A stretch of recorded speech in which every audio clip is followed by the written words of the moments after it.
Hey, it's your girl Lachelle, and I'm here again with another segment of Transformational Change for the Teaching Soul.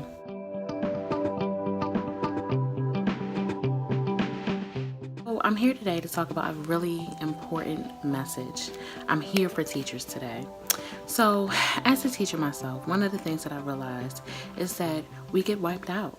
Teaching is not easy, it is very difficult, and it is extremely demanding. One of the things that I realized that we really need is to replenish our soul, what I call our teaching soul. And so I developed this program called Transformational Change for the Teaching Soul. It is a way for us to reflect, get back, and rejuvenate from the hard task of teaching every single day. So, in the first point that I like to really focus on when I'm doing transformational change for the teaching soul is really thinking about our current state of mind. Thinking about how we truly feel on the inside, how it affects the way that we teach.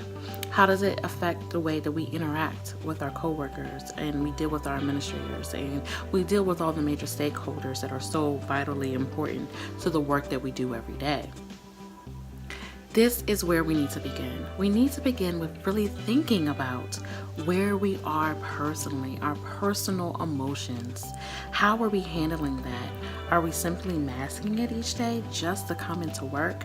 I know for a fact that I have done that in the past. I know that I have been in a state where I have been feeling very depressed or stressed or high anxiety, and I mask all of that to come into work just to get through the day.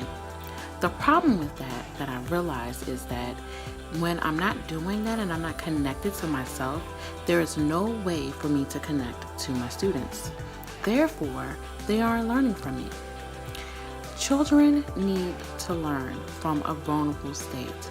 They learn from a person who is fully aware of their own feelings and their emotions, and they have mastered those skills, and they come in to break down the walls and the barriers and the challenges that children present to us every single day. How do we do that when we haven't fully reckoned with the fact that we may be struggling on our own, or we don't really know exactly where we are mentally because we have been trying to mask it for so long? Here's my challenge to you. My challenge to you today is to really think about what struggles you're dealing with. Not what you're masking, not what you're coming in to look all cute and dolled up for, but really what are you struggling with in your own personal life, and how is that struggle in your personal life impacting your professional? See, I believe this. If I'm really struggling with something and I'm pressing and I'm suppressing it so down that I'm trying to mask it, when I go into my classroom, because I can't see it in myself, I can't see it in my students, then I don't know who is struggling with feelings of abandonment or neglect, or feeling as if that they're being bullied or they're not being recognized or they're not being appreciated. How do I know students who are feeling that they're less than or that they can't really meet the needs of themselves or even like their friends around them, or they have struggles at home? How do I know that when I'm suppressing so much of myself? When I suppress that much of myself, you best believe I'm suppressing what the children are showing me. Here's what we need to do. As teachers, we need to sit down and we need to think about how we truly feel. And we need to reckon with that and say that it's okay. It is okay if I feel high anxiety. It is okay if I'm completely stressed out. It is okay if I feel like this task is overwhelmed, or I feel like I'm losing right now because I'm not meeting the goals that I set forth for my students in the beginning of the year. These things are okay. These are normal feelings. But what's not normal is how we deal with it. Being able to set a normal tone to deal with realistic issues that we face every day is important, because as we model that for our students and we're open and honest to them about the struggles and parallels that we have in our own lives, they will be able to see how they can make those same adjustments. We are the role models that they look up to. So as we learn how to properly manage our feelings and our emotions, you will start to see that the children will start to manage their own. You can also be able to walk in and say, hey, you know what? I know what this child is going through. I can empathize with them. I can show empathy. I can be right there with them. And I can get down on their level and talk to them in a manner in which they will understand, because we are on the same page. It's something about learning from a person who's had a shared experience. We all have grappled with the different complexities of emotions, and children grapple with them every single day. But what they don't have is the years of wisdom that we have and the knowledge that we have to overcome some of those obstacles that they face. We have an opportunity to be a voice of reason for them.